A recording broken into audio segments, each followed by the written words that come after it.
हमारा चर्च भूतकाल में कैसा था वो आपको बताया, दिखाया। हमारा चर्च वर्तमान काल में कैसा है।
Praise the Lord.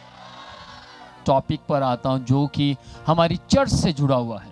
हमारा चर्च भूतकाल में कैसा था वो आपको बताया, दिखाया। हमारा चर्च वर्तमान काल में कैसा है वो आप देख ही रहे हैं। झाड़ियां हैं, थोड़ी बहुत उबड़ खाबड़ है ना। कई बार यहाँ बारिश आ जाती है तो आप सब भी यहाँ से पहले तो आप नॉर्मल दौड़ रहे होते हैं, फिर उसके बाद और हालेलुया करते हुए आप यहां से निकलते हैं, पूरे गीले हो जाते हैं। ये है वर्तमान का। भविष्य काल में जहां बैठे हैं ये कैसा होगा, कौन जानता है ये कैसा होगा। वही जिसके नाम से आपने नारे लगाए, वही जिसके लिए आप सुबह से लेकर यहां अब तक खड़े होकर उसकी महिमा करते। कौन जानता है? जी हाँ, यीशु मसीह जानता है। हमारा भूतकाल भी वो जानता था, वर्तमान काल भी वो जानता था, भविष्य काल भी वो जानता है। इफिसियों 4 अध्याय उसकी 16 आयत को जरा ऊंची आवाज में पढ़ें। जिससे सारी देह हर एक जोड़ की सहायता से एक साथ मिलकर और एक साथ गठ कर उस प्रभाव के अनुसार जो हर एक अंग के ठीक ठीक कार्य करने के द्वारा उसमें होता है, अपने आप को बढ़ाती है कि वह प्रेम में उन्नति करती जाए। आप सब इस लैंड के अंदर मसीह की एक देह हैं जो गठ कर चुके हैं, एक जगह इकट्ठे हो चुके हैं, इसलिए ताकि आप हर तरीके से मसीह के स्वभाव के अंदर लगातार बढ़ते जाएं। इसलिए अपनी और पूरे झुंड की चौकसी करो जिसमें पवित्र आत्मा ने तुम्हें अध्यक्ष ठहराया है कि तुम परमेश्वर की कलीसिया की रखवाली करो जिसे उसने अपने लहू से मोल लिया है। जी सुनिएगा, मैंने भूतकाल में अपनी भी रक्षा की और आपकी भी रक्षा की। यहाँ लिखा है अपनी और अपने झुंड की चौकसी करो। भूतकाल में किया, वर्तमान काल में कर रहा हूं और भविष्य काल में भी खुदा के अनुग्रह से करता रहूं। आमीन। भले ही मेरी कॉल आप लोगों को ना जाती हो, लेकिन मेरी कॉल ऊपर जरूर जाती। भले ही आप अपना नंबर यहां लिखकर गए हो या ना गए हो, लेकिन ध्यान से सुनिएगा, ऊपर कॉल जाती है। उस खुदा से कहता हूं, खुदा बाप फलाना चेहरा दिखाई नहीं दे रहा, लेकर आ। तो परमेश्वर कहता कोई नहीं, थोड़ा समय और दुआ कर, मैं लेकर आ रहा हूं। और आते हैं, बैठते हैं, आज भी बैठे हैं। आमीन जी। क्योंकि जब एक कहता है मैं पौलुस का हूँ हाँ। और दूसरा मैं अपोलोस का हूँ, तो क्या तुम मनुष्य नहीं? कोई कहता मैं अपोलोस का हूँ, कोई कहता मैं पौल का हूँ। क्या तुम ये नहीं जानते कि हम सब मसीह के लहू से खरीदे गए और मसीह के। नेक्स्ट। पर तुम एक चुना हुआ वंश। जी हाँ, चुना हुआ वंश, राजपदधारी, याजकों का समाज, पवित्र लोग और परमेश्वर निज प्रजा हो। और परमेश्वर की निज प्रजा हो। अगली एक और लास्ट लाइन है, उसको पढ़ो जरा। इसलिए कि जिसने तुम्हें अंधकार में से इसलिए कि जिसने तुम्हें अंधकार में से अपनी अद्भुत ज्योति में बुलाया है, अपनी अद्भुत ज्योति में बुलाया है, उसके गुण प्रकट करो। उसके गुण प्रकट करो, उसकी खूबियां प्रकट करो, उसके नेचर को, उसके स्वभाव को, उसके विचारों को अपने अंदर से निकालो। बाइबल परमेश्वर का वचन कहता है, यीशु मसीह के चेले, यीशु मसीह के भाई उसको बोलते थे, यीशु तू कहां रहता है? यीशु, अच्छा तू तो बड़ाई का पुत्र है। अच्छा अच्छा अच्छा। लेकिन प्रभु यीशु ने अपने पिता के गुण प्रकट किए, अपना पिता का नेचर प्रकट किया, स्वभाव प्रकट किया। भाई क्या बोलने लगे? स्वामी, स्वामी। यीशु नहीं बोला, उन्होंने क्या बोला? स्वामी, हम तुझ में पिता को देखते हैं। गुण प्रकट कीजिए, अपने अंदर मसीह के नेचर को लेकर आए, स्वभाव को लेकर आए।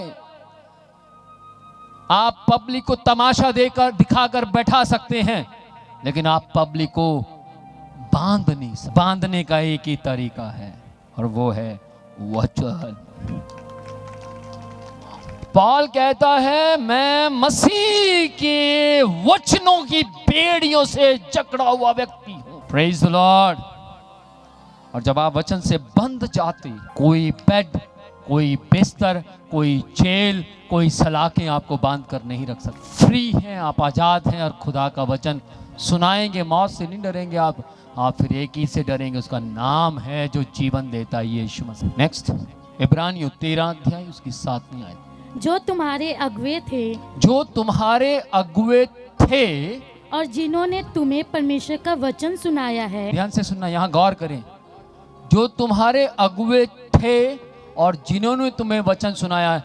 जरूरी नहीं है सारे अगुवे वचन सुनाते हैं। किस किस को सुनाई दे रहा है? बहुत से अगुवे ऐसे हैं जो शिक्षा नहीं देते, वचन नहीं सुनाते, लेकिन जो तुम्हें वचन सुनाते हैं उन्हें स्मरण रखो, उन्हें याद रखो, और ध्यान से उनके चाल चलन का अंत ध्यान से उनके चाल चलन का अंत देखकर उनके विश्वास के अनुकरण करो। उनके विश्वास का अनुकरण करो। मुझे ये बाइबल मेरे अंदर उतारने वाले यहाँ बैठे हैं। मैंने इनसे बाइबल को सीखा है। मैं उस बाइबल को आपके बीच में पेश कर रहा हूँ, और वो बाइबल है जिस बाइबल ने मुझे बताया कि अपने वचन को सुनाने वाले का आदर कर, उसको सम्मान दे। Praise the Lord. ध्यान दीजिए इस बात के ऊपर। आज आपको इन सारी जो आयतें आपने सुनी हैं, इन्हीं आयतों के अंदर से अब मैं पढ़ाऊंगा नहीं, आपको बताऊंगा कि परमेश्वर क्या चाहता है। बाइबल परमेश्वर का वचन, ध्यान से सुनिएगा। भूतकाल में यानी बीते हुए समय में, जो समय बीत गया, स्वभाव में आप क्या थे? आपका नेचर कैसा था? आपका स्वभाव कैसा था? आज बहुत से व्यक्ति कहते हैं, मैं तो प्रभु में आने से पहले भी ठीक था। जी नहीं, आप सही नहीं थे। आप कह ही नहीं सकते कि आप सही थे। बहुत से लोग कहते हैं, मैं तो जब प्रभु में आया, विश्वास किया, मैं तो पहला भी इतना था, हूं भी इतना था।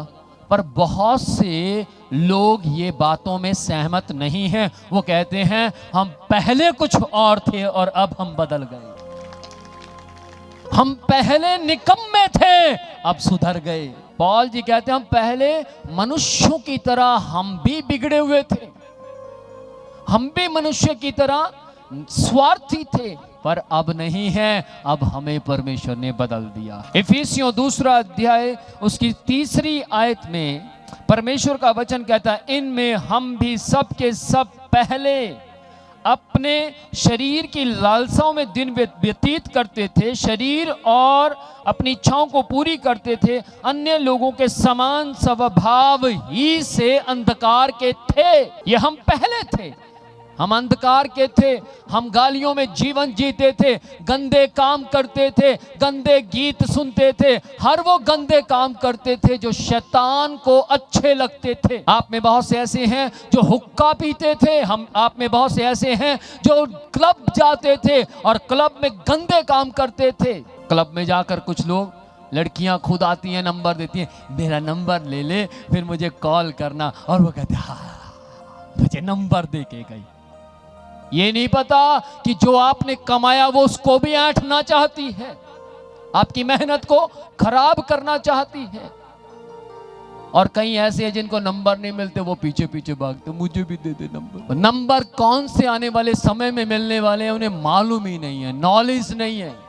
बाइबल, परमेश्वर का वचन क्या कहता? मैं ऐसा था, मेरी जिंदगी ऐसी थी। यूहन्ना 12वां अध्याय की 31 आयत में परमेश्वर का वचन कहता है, यीशु शैतान को संसार का राजकुमार कहते हैं। यीशु मसीह कहते हैं शैतान संसार का राजकुमार है। बहुत से लोग संसार के राजकुमार के वश में हैं, बहुत से लोग संसार के राजकुमार की छांव पर चलते थे।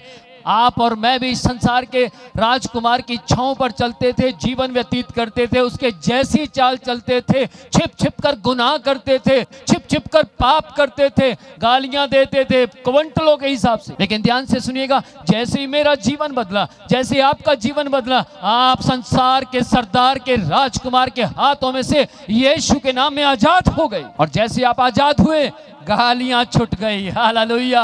हुक्का पीना बंद हो गया, क्लब में डांसिंग बंद हो गई, हालेलुया। लीला क्रीड़ा बंद हो गई, हालेलुया। गंदे काम, गंदी नजर हटकर अच्छाई पर चली गई। पहले किसी को भी देखते थे, ना माँ को छोड़ते थे, ना बहन को छोड़ते थे, ना किसी की बहन को बहन समझते थे, ना किसी की माँ को माँ समझते थे। गंद गंद गंद, क्योंकि राजकुमार, संसार का राजकुमार उसके वश में थे। पर जैसे आजाद हुए, हो मासी की लड़की भी, मासी की लड़की भी बहन दिखने लगी। बाइबल कहती है परमेश्वर ने हमें अंधकार के वश से छुड़ाकर रोशनी में लाकर खड़ा कर दिया। बेटा, तेरा स्थान वो नहीं, ये है, यहां खड़ा हो जा और यहां से प्रकाश दे, ताकि तुझे देखकर बहुत से लोग जीवन पाएं। आमेन।